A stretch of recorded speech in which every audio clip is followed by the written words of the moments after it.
Hello everyone, welcome to Brain Blitz Audios. Today, we'll be giving you a simple and easy tutorial on how to solve the 3x3 Rubik's Cube. Let's begin, shall we? This is a 3x3 Rubik's Cube. I hope you guys are ready because we're going to be solving how to solve this 3x3 Rubik's Cube in an easy way. But before we start with solving the Rubik's Cube, let's look at the cube in general. The side that faces you, which in this case is blue, is the front side. The side to the right is called the right side. The side to the left is called the left side. The side to the top is called the upside. The side to the bottom is called the downside. And the side behind you is called the backside. Now, in order to solve the Rubik's Cube, we need to turn these sides at least clockwise or counterclockwise. So for example, if I take the right side and then I turn it clockwise, the move is called a right move. When I twist it counterclockwise, we get what is known as the right inverse move. For the left side, when I twist it clockwise, it's called the left move, but when I twist it counterclockwise, we get the left inverse move. For the front side, if I twist it clockwise, we get the front move. And when we twist it counterclockwise, we get the front inverse move. And when I keep the top side, when I look at the top side and when I turn it clockwise, it's called the up move. And when I turn it counterclockwise, it's called the up inverse move. And lastly, the downside, when I twist it clockwise, it's called the down move. And when I twist it counterclockwise, it's called the down inverse move. So these are the moves and the move notations that you should be learning before you attempt to solve a Rubik's Cube. The reason why we need notations is that we have a lot of algorithms in this tutorial and they are expressed using these notations. So algorithms are just simple moves on this cube, which when done a specific number of times, you'll be able to solve the cube. You will be able to keep one piece of the cube back to its original position. So for example, let's take this algorithm. Left, down, left inverse, down inverse. So when I do this for some more times, you'll see that this piece will be back here. So let's do it. Left, down, left inverse, down inverse, left, down, left inverse, down inverse, left, down, left inverse, down inverse, left, down, left inverse, down inverse, left, down, left inverse, down inverse. So you see that that piece has gone back to its original position. So this is why we use algorithms. So we'll be learning a lot of algorithms, simple algorithms, in this 3x3 Rubik's Cube tutorial. So if you're ready, let's start solving it. So in this tutorial, we'll be looking at two methods basically. So the first method is known as cheating. So how do you cheat on a Rubik's Cube? So let's take a Rubik's Cube. So you can actually take pieces out of the Rubik's Cube. So we twist this top layer to 45 degrees like this. And then you can pry this piece out with your hands or with something else if it is an older Rubik's Cube. You can take all the pieces out and put them back together to solve the Rubik's Cube. While cheating is comparatively easy, it is not impressive. Some people, they don't agree with cheating as an actual method of solving a Rubik's Cube. So the second method, the simple method of the 3x3, that's for the basic beginners, is the method that we'll be showing next. So we'll be showing you how to solve a 3x3 Rubik's Cube without cheating on it. Okay, so we have our Rubik's Cube here. Let's scramble it and start solving it. Okay guys, so let's start scrambling this Rubik's Cube. So that let's show you how to solve this 3x3 Rubik's Cube in an easy manner without cheating. So I'm scrambling it at random. I don't know what I'm doing. So it's just simply scrambling it like this, and there you have it. Your Rubik's Cube is scrambled and ready to be solved. At this point, professional Rubik's Cube players, they look at the sides and they try to find out which side is the easiest to solve. But for beginners like us, let's just start with one side for the sake of consistency. So let's start with this white side, shall we? It looks the purest. So in order to know which side is which, you need to just look at their centers. So you can try moving any way in the Rubik's Cube. You find out that the centerpiece does not change at all. So if you look at the center, you'll know which side is it. So this is white, so the side is white. The centerpiece is orange, so this is the orange side. The centerpiece is blue, so this is the blue side, and so on. So the first thing that we need to do is we need to make a plus using the edge pieces and the center pieces. So here's how you do it. You hunt for a center piece, an edge piece like this one. So this is white and orange. So what you need to do is you need to keep it at the place where both the centers are white and orange. So that's here. So you need to keep this piece here. How do you do it? You take this piece, the white and orange piece, and keep it at the orange side so that it looks like this. And then what do? You flip your front side twice in any direction so that these are connected. So you see the white is joined and it's solved, and also this side is also solved. You need to be careful when you're doing this because the edge has to be consistent with both the sides, so it has to be white and orange. Putting a white and red would not solve the cube. Let's move and find out some other edge pieces. Okay, so we have a white and red piece here. So let's take it to the bottom so that we can move it to any side. And since it's white and red, it's convenient that we move it to the red side. So white, red, and white, red. So let's take it to the top. But over here, the side was already solved. But in this case, you find that the edge is actually flipped. The white should go there and the red should come here. But it's now vice versa. How do you solve this scenario on a Rubik's Cube? At this point, we have our first algorithm in solving the 3x3 Rubik's Cube. So the algorithm is very simple, and here it goes. Front, up inverse, right, up. So now this side is conserved and we have solved this. We have flipped the edge. Let's continue solving it. So we have a white and blue. Let's take it to the bottom and move it towards white and blue. So you see it's already there at white and blue. So let's flip it up. So now we have 3 of them solved. Let's look at our last piece, white and green. It's directly in this area. It should be kept here. So we keep it down there and then we flip it up. So now we have a plus sign of the white side on the Rubik's Cube. Now what we need to do is we need to fill the corners so that we can solve this white side. Now when we're looking for a corner, let's see. So we have a corner here, white, orange, and blue. While we are solving for the corners, it's important that, like the edge pieces, the corner pieces should be belonging there. So this is white, orange, and blue. That piece should be present here, the place where the white, orange, and the blue are present. So it should be this corner. So what we do is we take it directly underneath that position. So the piece is now here. At this point, we have another simple algorithm. The algorithm goes like this: left, down, left inverse, down inverse. So now we repeat that some number of times. Left, down, left inverse, down inverse.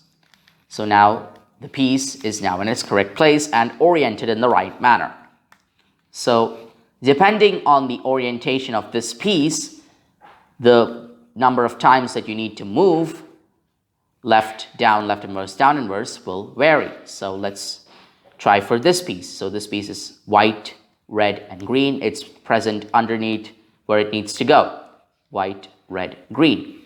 So let's do our algorithm. Left inverse, down inverse, left inverse, down inverse, left inverse, down inverse. Do with me. Left inverse, down inverse, left inverse, down inverse. So we have to do that about 5 times. So let's hunt for the next piece. So this is white, orange, and green. So we need to keep it down. Just do that formula once. And you see that we have taken that to the bottom layer. Now we can twist it over to the right place, which is here, red, which is white, orange, and green. So you notice that there is already a cube here, but this is not the correct cube. That has to go here. So our piece has to come up here. So let's do that formula again. Left inverse, down inverse, left inverse, down inverse, left inverse, down inverse. So now this side is also correct. Let's move this last white piece to its position. So this is white, red, and blue. So we'll be keeping it at white, red, and blue. And the formula goes left inverse, down inverse, left inverse, down inverse. We have to do this continuously until we get this result. That depends on maybe 1, 2, 3, 4, or 5 times. So now we have solved the white side of the Rubik's Cube, but if you notice carefully, we've also actually solved the first layer of the Rubik's Cube. Congratulations! So far, so easy, right? I hope you've been following me throughout this tutorial and, doing the steps that I do with your cube and finding out the magical result. So what do we do next? Aren't you interested? The next thing that we need to do, since we've solved this first layer, is to solve the second layer. So before anything, let's flip this cube over so that the white side faces down. That makes it easier to solve. So what we need to do is we need to fill out these edge pieces with the right color. So how do you find those edge pieces? Now, the color on the top is yellow, so this is the yellow side. What we need to do is we need to find pieces, edge pieces, that do not have the yellow color, like this one. This one has green and red. So since red is facing us, let's keep this edge to the red side, like this. Now what we need to do is that since green is to the left, we need to push this edge to the left side of this cube. For that, we have an algorithm. And the algorithm goes like this. Up inverse, left inverse, up, left, up, front, up inverse, front inverse. So now the edge piece is where it's supposed to be, and by using this algorithm, you find out that the white side is also conserved. So the white side is not scrambled. Let's look for more edge pieces. Like for example, so there's this one, red and blue. So since blue is facing us, we keep it to the blue side like this. And again, this needs to go to the left. So let's use the formula. Up inverse, left inverse, up, left, up, front, up inverse, front inverse. So we've transferred this to where it's supposed to be on the left side using the algorithm, and so far whatever else we've done is conserved. So far we've been solving the middle pieces where the piece at the top was supposed to go left. But if you look at this scenario, so we have green and orange. So since orange is facing us, we keep it to the orange side. But over here, green is to the right. So we need to take this cube instead of the left to the right. If we take it to the left, it's not going to be correct. We need to take it to the right side.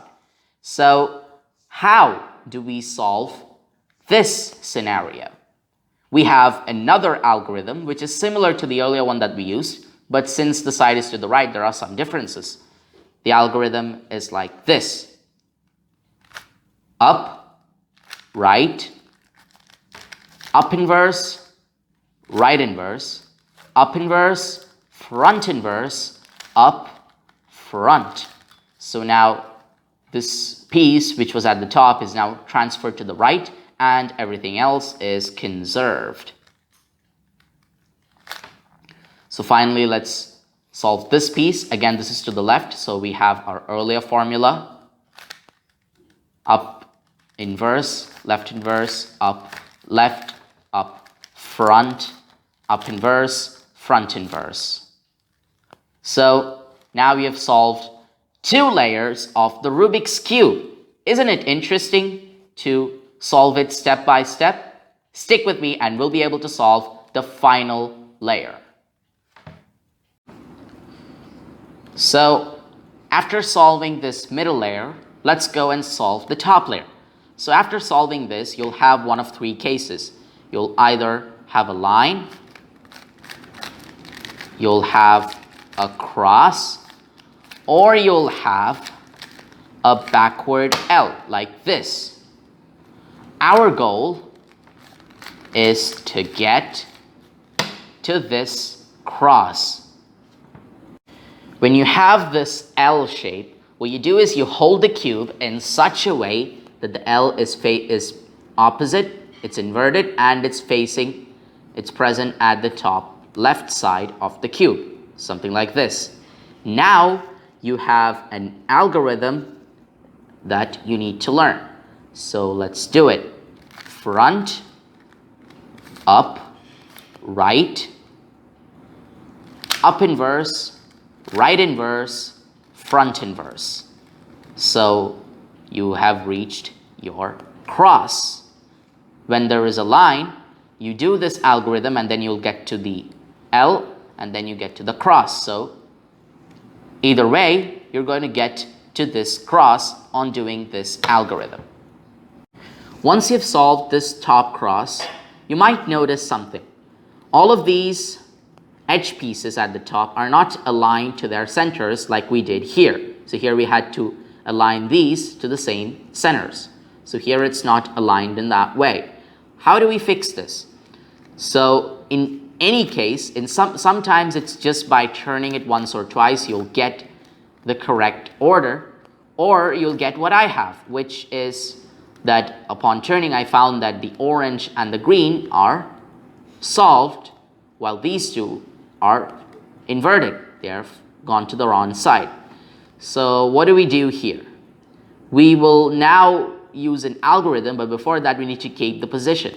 So we'll hold the cube in such a way that one of the solved is to the left and the other is to the rear. So since green and orange are solved, I'm going to be using red because in this position, orange is to the left and green is to the left and orange is behind us. So now in this position, you're going to use another algorithm.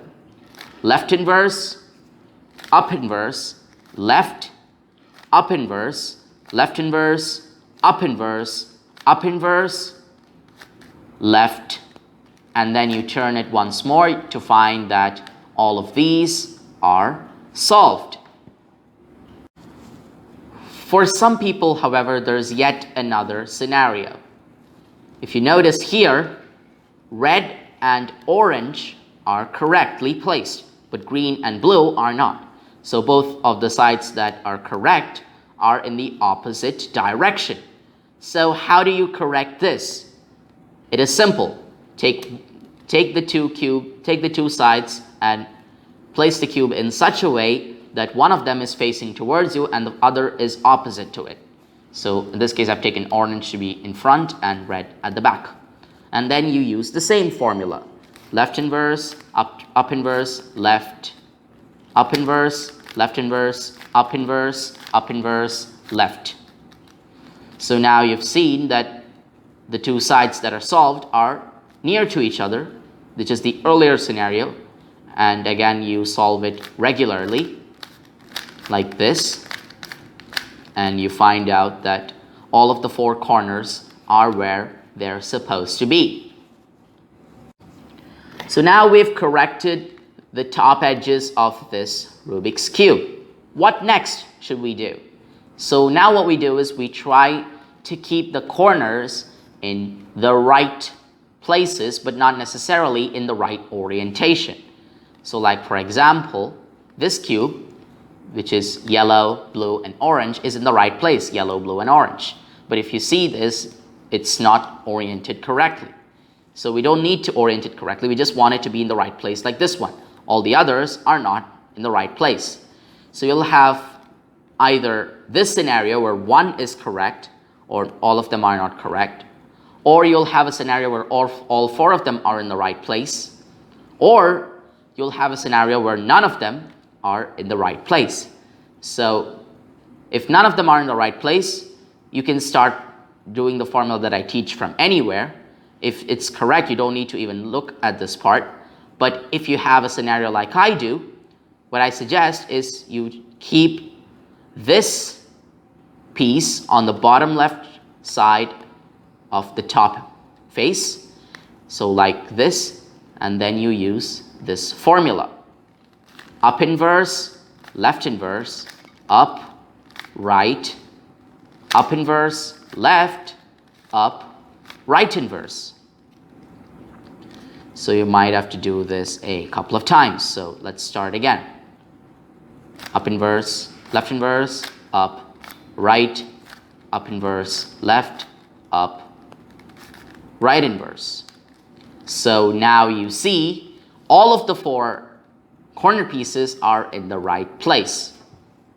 Now we've reached the end of solving our Rubik's Cube. So there remains very few steps left, but now we need to keep these corners in the right orientation like these so that our cube will be completely solved. But how do you do it? Aren't you interested? You're on the cusp of solving your first Rubik's Cube. So what we do is we use an old formula. Remember that when we were solving the white side, we used the formula left, down, left inverse, down inverse. We're using the same formula here again.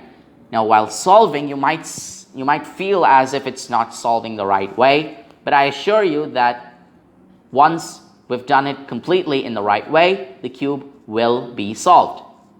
So how do we do it? So we have this piece here, and we need to solve it. So we keep it like that, and then we use our formula: left, down, left inverse, down inverse, left, down, left inverse, down inverse, left, down, left inverse, down inverse, left, down, left inverse, down inverse. Now what we need to do is we need to twist the top layer so that the other piece to be solved is in the same position. And then we do it again. Left, down, left inverse, down inverse, left, down, left inverse, down inverse. And you only need to twist it back here to solve your first Rubik's Cube. Congratulations!